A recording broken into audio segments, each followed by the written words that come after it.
নদিয়া কুম্ভ মেলা 2025 আমরা রওনা দিয়েছি বাতকুলা থেকে। কুম্ভ মেলা যাওয়ার জন্য আমরা যাচ্ছি বাই রোড। আমাদের যেতে হবে বাতকুল্লা, রানাঘাট, কল্যাণী, তারপর কুম্ভ মেলা। তো চলুন যাওয়া যাক কুম্ভ মেলা। যারা আমার মতন বাই রোড আসবেন তারা এই রুটটাই, কল্যাণীতে অবশ্যই আসতে হবে। আর যারা ট্রেনে আসবেন তারা কল্যাণী বা কল্যাণী সীমান্ত, তারপর অটো, টোটো বা ম্যাজিক গাড়ি যে কোনো যানবাহন ধরে আপনাকে আসতে হবে কল্যাণী মাঝের চক গৌরাঙ্গ মহাপ্রভুর ঘাটে, যেখানে অনুষ্ঠিত হতে চলেছে কুম্ভ মেলা 2025।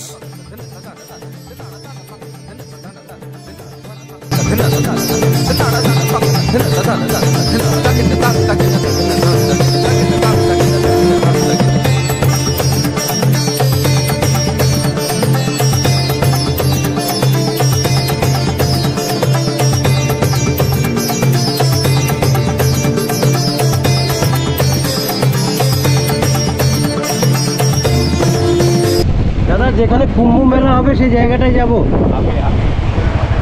আগে। এটাই তো।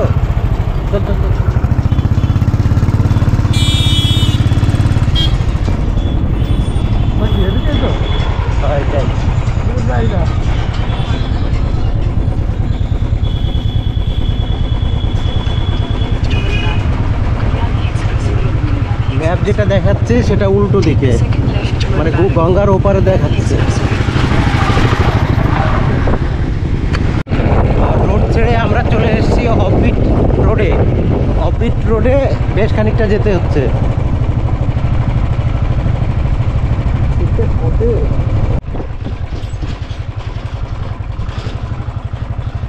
অনেকটাই কাঁচা রাস্তা, তার মধ্যে দিয়ে যাচ্ছি।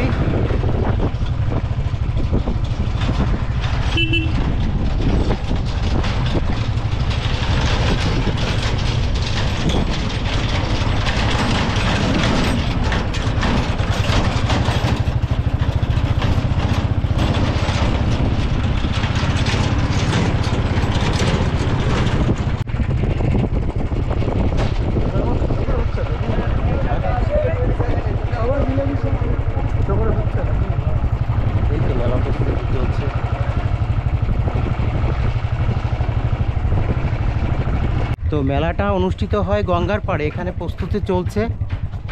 আর মেলাটা হবে 10, 11, 12, 13।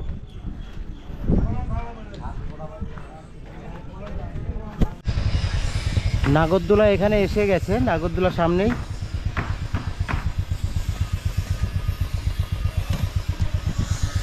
এখানে যদি আসেন ধুলো কিন্তু আপনার সঙ্গী, সেইভাবেই প্রস্তুতি নিয়েই আসবেন, কারণ রাস্তাটা মাটির। আজকে 8 তারিখ, মেলা অনুষ্ঠিত হবে 10 তারিখ থেকে। আর সেদিন থেকে যথেষ্ট ভিড় হবে এখানে।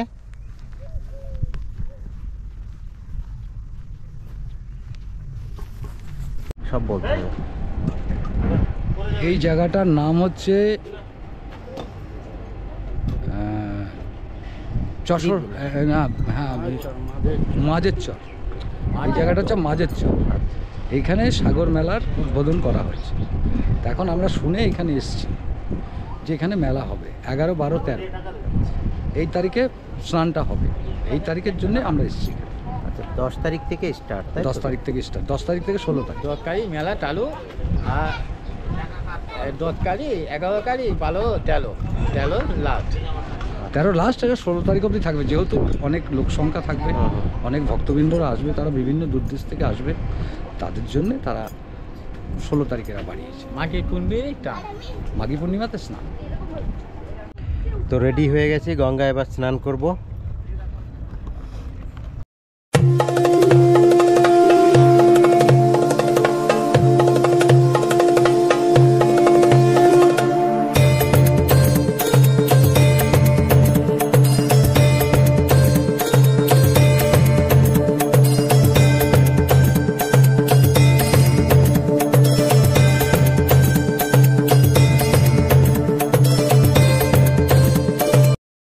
তো ত্রিবেণী সঙ্গমে আমাদের স্নান হয়ে গেছে, এখান থেকে বেরিয়ে যাবো। এবার শহীদ পল্লী যাব, সেখানে গিয়ে বেশ কিছু মন্দির আছে, ওগুলো দেখব।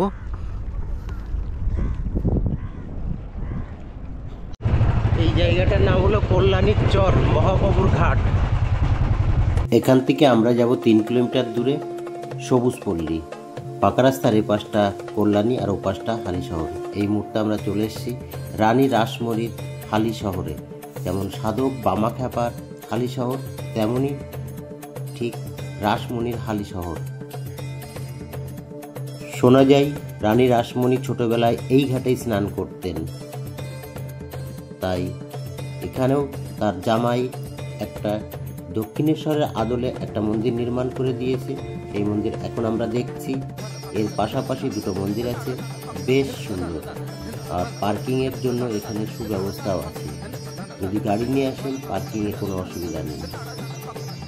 এখানে একটি মেলা হয় যেটা 150 বছরের পুরনো, 24শে ডিসেম্বর থেকে 5 জানুয়ারি পর্যন্ত। দক্ষিণেশ্বরে কালী মন্দিরের আদলে মন্দির তো আছেই, সঙ্গে এখানে শিব মন্দির আছে আর বজরঙ্গী মন্দিরও আছে, যেটা এখন আমরা দেখছি। জায়গাটা বেশ মনোরম।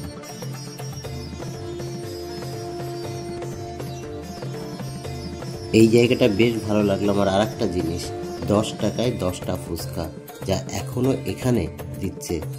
অবশ্যই এলে সেটাও টেস্ট করতে ভুলবেন না। এটা কিন্তু ফুচকা পাড়া নামেও পরিচিত।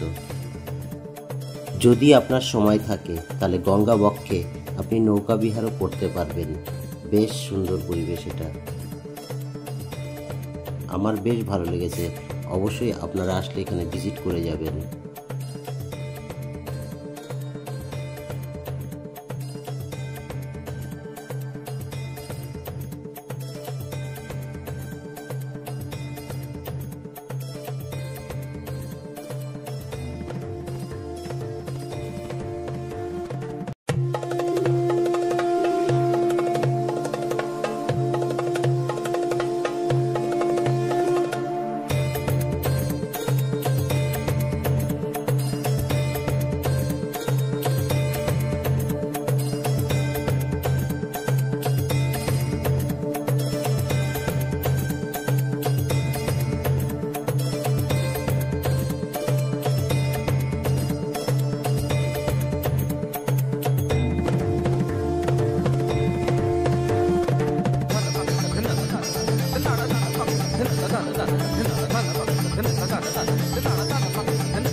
এসেছিলাম কুম্ভ মেলা দেখার জন্য।